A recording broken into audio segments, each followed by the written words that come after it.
This is Stephanie from the StatsOnTheT tennis blog with another episode on tennis stats. And in this episode, I want to talk about breaks. And I don't mean service breaks, as interesting as they are. Instead, I'm talking about breaks from competitive play. So when a player is out either due to injury or some other reason, and then tries to make a comeback. Now, this year's been really interesting with respect to breaks. So at the start of the year, we had a number of the top male players returning from a shortened 2016 season, including Roger Federer and Rafael Nadal. And just about the time that they're hitting their stride, we're having an increasing number of top women leaving the tour. So at the start of this week, that group included Victoria Azarenka, who's away due to childbirth, Petra Kvitova, who unfortunately had this shocking knife attack at the beginning of the year and is still recovering from that, and also with Maria Sharapova, who has been out for 15 months due to a drug suspension. Then at the start of this week, we learned that Serena Williams is also going to be away to have a baby. And we got this news with a surprise Snapchat, no less. And really exciting for Serena and her soon-to-be hubby, Alexis Ohanian. And so it looks like, if the information we have right now is correct, that Serena will probably be giving birth sometime in the fall. And she has said that she's, interested in returning to the tour in 2018. So at that time, she'll probably be at least 36 and a half or older. So all of this is, great news for Serena and her family. I'm sure she's going to be the goat of moms and show us all up on that front. But it does put the tennis world and the women's tour especially in a bit of a state of uncertainty, because now there are so many players who are looking to make a return, but it's really uncertain how well they're going to be able to do when they attempt that comeback. So it's a lot of high speculation to even make a guess in terms of where Serena's head and body are going to be at in 2018 when she starts to consider coming back. So really hard to make any kind of projection. But I think one thing that we can look at and could help to see, what prospects she would have and how well things might be on her side if she were to make a return. So some of the things that we would expect would be that if she can find a way of having a more energy conserving game, so less physical toil, all of that is going to really help her chances coming back, because she is going to be a bit older. No matter when she comes back, even if she makes an early return, she's going to be playing at a time when she's older than most of the women on tour. Now, she's done that successfully so far, so who's to say a year from now that wouldn't be the same case. But you would imagine that having a less wear and tear on the body and a style of play that will support that is going to all be in her favor. So are there any signs that we can look at in her recent years of performance that could help tell us that? Well, fortunately, this is one of the areas where current tracking data can really be a big help, because it can help us get more into the actual mechanics, the physical aspects of the game. So I've taken a look at a few things, and I think there's some really interesting trends that can give us some more insight into what prospects Serena would have in her return. So when we think about the likelihood that Serena can come back and be as dominant as she is today after having a child, I think a key thing to consider is efficiency, and specifically, has Serena gotten more efficient over time? So we know that Serena's bound to have some physical change, and even with the most rigorous training, it's unlikely that she's going to get back into the exact form that she's been in recent years. But she might not have to still have the same success, even with those changes, if she can play more efficiently. So this is something that I wanted to look to see if there was any evidence of how, in terms of efficiency, she's been over time. But first, what exactly do I mean by efficiency? So efficiency is different than just being successful and just overall winnability. It means being successful without wasting opportunity. So getting the job done quickly and with as little effort required. So one of the ways we can look at efficiency is with stroke production. And stroke production is just looking at all shots hit, so adding up all serves and rally shots during a match. Okay, so if we look at the past Australian Opens for Serena Williams from 2015 to 2017, where she won titles in 2015 and 2017, and lost in the final to Angelique Kerber in 2016. So all years that we can say she's relatively comparable in terms of her overall winnability and dominance. So what we're going to do here, what's shown in this chart, is a comparison of her cumulative stroke production. So we look at each round from 1 through 7, 1 being the first round, 7 being a final, and we total up all of the shots she's been hitting in each match. Now, this only helps really to interpret if we compare it to some useful reference.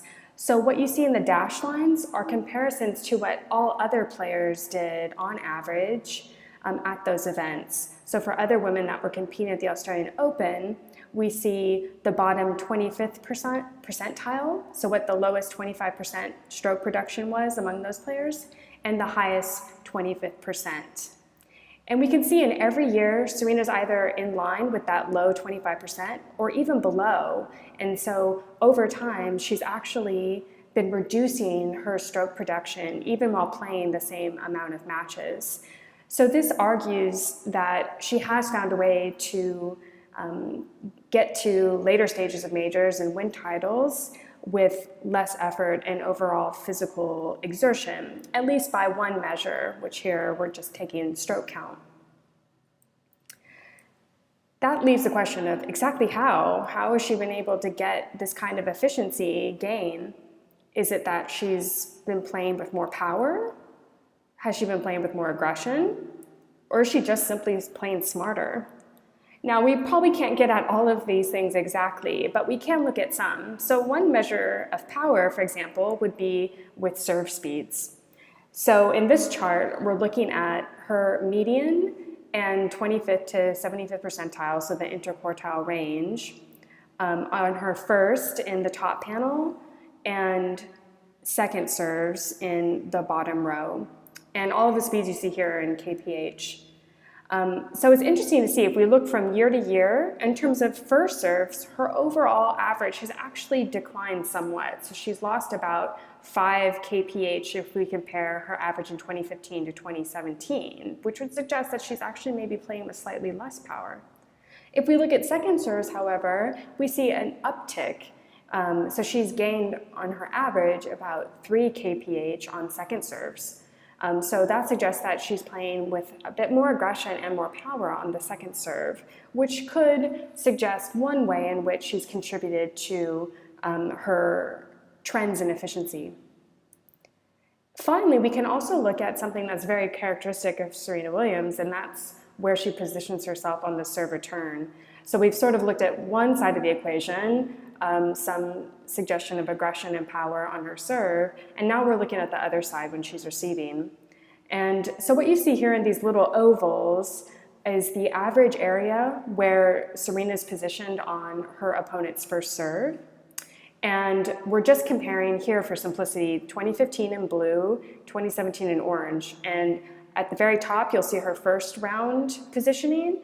And then as you go to the bottom, we see later rounds all the way down to the final. So in general, what you can see is that orange oval tends to be slightly placed more inside the baseline. Now, it's not super consistent across all, but if we do look on average, we do find that she was positioning herself 13 centimeters more inside the baseline on her serve return than in 2017 compared to 2015. And actually, it looks like even in the earlier rounds, that was greater, about 16 centimeters. So this is another suggestion that Serena has helped to improve her efficiency by increasing aggression in various aspects of her play. And this bodes well for her potential to come back and not have the same kind of physical demands as some of the other players on the tour are going to experience, because by being more attacking and being more successful with that aggression, she can help to conserve more energy and less wear and tear. Now, we can't talk about comebacks without mentioning Maria Sharapova.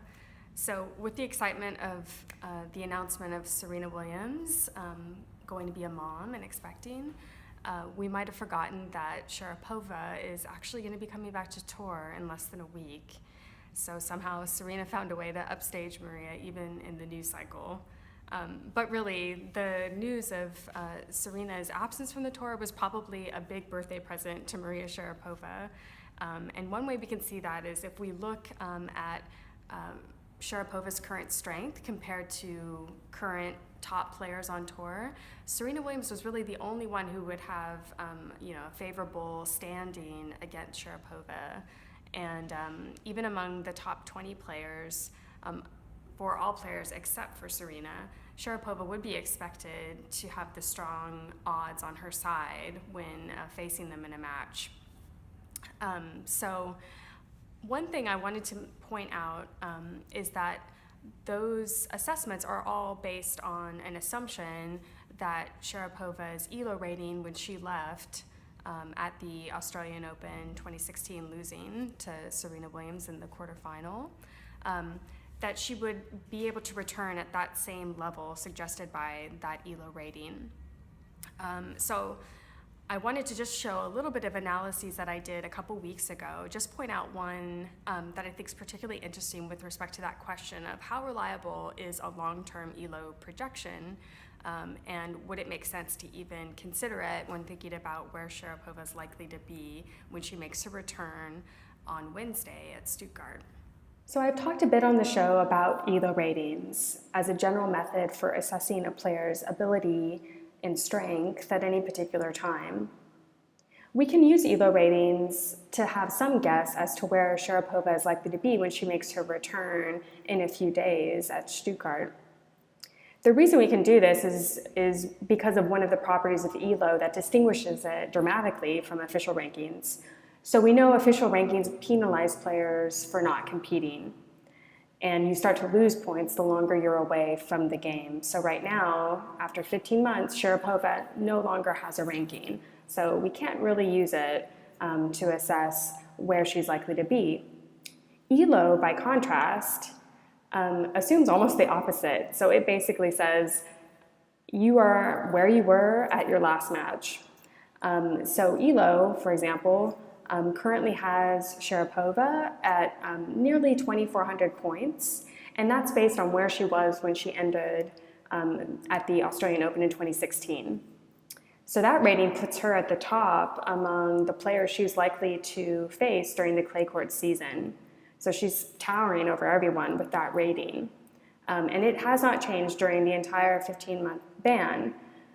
So the question is that crazy? Is it reasonable to use a 15-month-old ELO to assess where Sharapova is likely to be? If I look today at Steffi Graf's ELO, for example, it's over 2,500, and that's based on where she was when she retired. And we know that that no longer makes any sense because she's been away for so long. So after some period of time, we know that ELO starts to lose its accuracy in assessing strength. But how far can we stretch it? Maybe 15 months isn't that crazy for a player that plays with a lot of consistency. So one of the things that we could do is to look at other players similar to Sharapova in terms of their overall ability and their age around the time of the ban. So what I've done is to take a group of players and find those players that have reached the same heights in ELO ratings as Sharapova, and looked at the period from toward the end of their 27th birth year, and then looked to see where their ELO rating was 15 months later. So even with that definition, we can include Sharapova about a year before her ban went into effect. So what you see here is the comparison of the pre-15-month and the after 15-month ELO ratings for a group of players meeting those sort of matching criteria. So we see some big names, big hitters in this group, including Kim Clijsters, Serena Williams, Justine Henin. The interesting thing is you see how closely those ratings fall along this straight line. So if the old ELO was a perfect predictor of the 15-month and the future ELO, we would see all of these points line up exactly on this black line. You see them quite close to the line for the most part, and in fact, there's a 90% correlation between those two ratings, which tells us that within this age group and among this caliber of player, that actually even 15 months out, the ELO rating is still fairly accurate, that most of these players in that time of their career have maintained a consistent high level of play. One interesting exception is with Amelie Mauresmo, who after an extraordinary 2006 season, when she was approaching that end of her 27th year, was followed by a pretty disappointing 2007. So she's one exception, but for the most part, the median change is about 10 ELO points, which when you consider that Sharapova separates herself by more than 100 points compared to the current top 20 for most of those players, it suggests that that change is pretty insignificant and that we can expect that her rating will be a fairly good approximation to where she's likely to be when she comes back on tour. So the bottom line is that it's really difficult to project what's likely to happen for a player that's coming back from a significant break, at least to do so with any kind of certainty. And the simple reason for that is that there aren't many examples of players that have been through these kinds of gaps. And when we consider the whole constellation of factors, both physical and mental, that can influence the success of a player's return, we find that any individual case is usually pretty unique. And it makes it hard to find comparisons that we can use to come up with any kind of conclusive analysis. But I still think that there are questions surrounding a comeback that we can look at with more data than we've been able to in the past, and that can provide some interesting insights. And I hope I've shown you some regarding Sharapova and Serena Williams's future returns. So you can read more about them in my last two posts on the StatsOnTheT blog. So that wraps it up for our episode on breaks. And thanks for joining me, and I'll look forward to chatting with you soon.